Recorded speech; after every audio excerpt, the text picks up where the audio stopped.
Shabbat Shalom, you may be seated.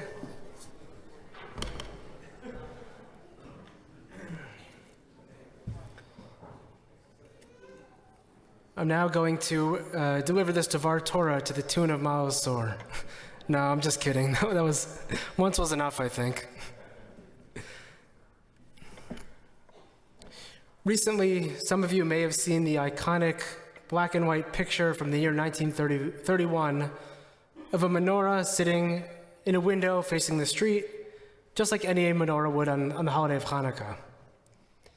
There are 9 candles resting in its holders, waiting to be lit. It is not the menorah itself. There's nothing special or unique about those specific candles. It's not the interior of the house it sits in. It's none of those things that makes the picture so remarkable. It is the fact that this picture was taken in the 1930s in Germany, and that the building across the way in the background of the photo has a giant Nazi flag hanging off of it. The picture is in black and white, but you can clearly see in your mind's eye the unmistakable red so associated with hate and with violence. Here, the menorah, the symbol of the unlikely Jewish resilience against the mighty Greek army, is a symbol of strength once again, an age-old story told with a new set of heroes and of villains.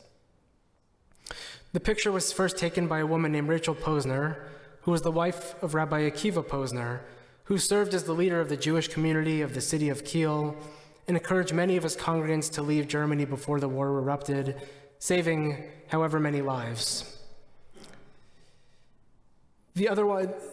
Some 90 years after the picture of the otherwise ordinary menorah was taken, it is in the news once again during Hanukkah this year.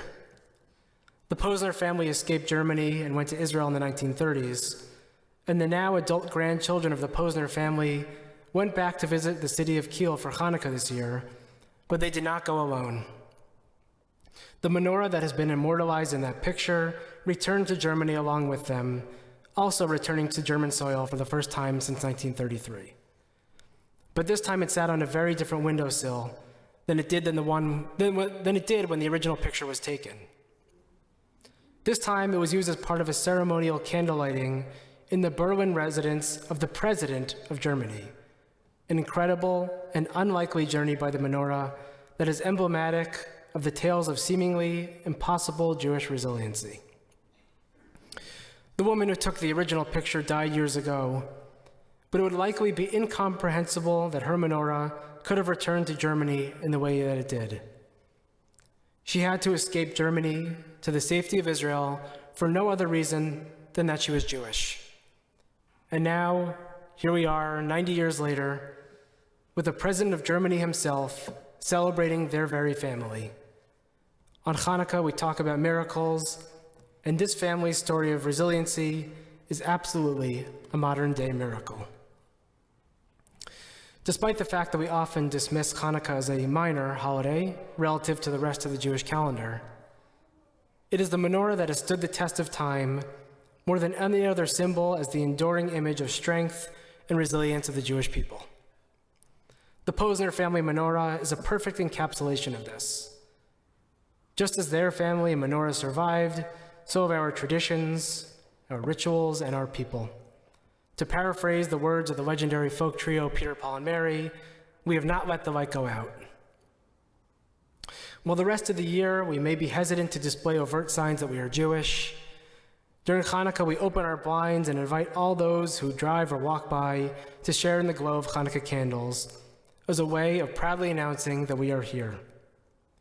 We have miraculously survived everything the world has thrown our way. The commandment to light candles next to the window originally comes from the rabbis of the Talmud, who cite the instruction that teaches us that it is a mitzvah to place the menorah at the entrance to one's house, or if you live on a higher floor than in the window, so that others can see the flames of the Chanukiah burning bright. From this set of instructions, we learn about what is called Pirsume Nisa, or the mitzvah of publicizing the miracle. It is not enough to simply light candles. If we just put the menorah on our dining room table or in our bedrooms where nobody can see the glow of the candles, then we still fulfilled the mitzvah of lighting candles. But a crucial part of Hanukkah is publicizing the menorah and the light, and sharing that story of the miracle with others. In the same section of the Talmud, the rabbis teach that if you are lighting Hanukkah candles in a time of danger, when edicts exist to quell religious freedoms, then instead of lighting candles in the window, they should be lit on your table so that it is less obvious to those outside what you are doing, less obvious that you are Jewish. In Germany in the 1930s, the very act of placing the menorah in the window was an act of resilience, a way for that family to publicly and unabashedly declare how proud they were to be Jewish during the Festival of Lights. Rabbi Jonathan Sacks, of blessed memory, considers the question of what makes Hanukkah special. Why is it a time which we publicize our ritual? Why is that a key commandment of the holiday? We aren't commanded to eat matzah or shake the lulav in public in this way. Is it because of the military victory or the brave heroes of our story or the commemoration of those who gave their lives in defense of freedom? And while, of course, each of those elements are worth celebrating on their own, the miracle of Hanukkah goes beyond that.